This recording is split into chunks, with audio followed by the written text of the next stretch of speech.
Okay.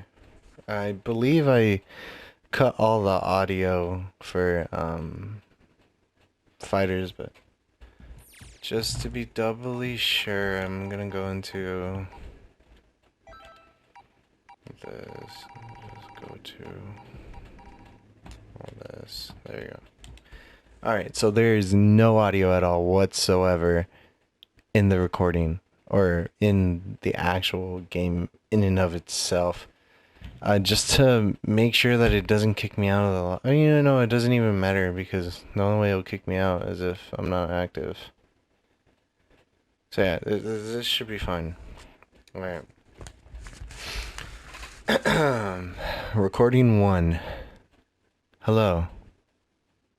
Do I like my voice how it is? Alright, this is way better than doing it over the phone. For sure. Let me just clear my throat.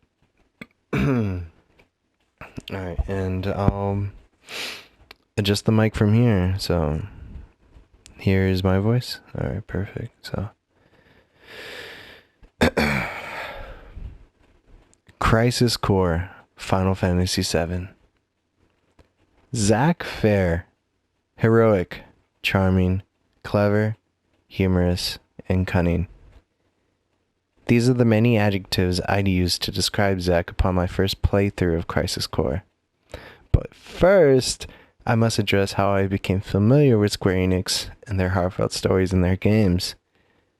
So, it all started when my mom noticed I had very little interest in the PSP she had just bought for me, as due to my lack of games. She knew for a fact I admired animation and cartoons, so on a trip to the nearest Walmart, yes, there used to be games there, she noticed a game she figured I might enjoy. It just had some guy with a big sword on it, and she was like, you know what? I think you'll like it. And back then, looking at games and the back cover was probably the biggest excitement I ever had. So my excitement was over the roof when I was looking at the back cover. I knew nothing about it. I didn't know anything about Final Fantasy or the original. So I just assumed it was going to be pretty much fun.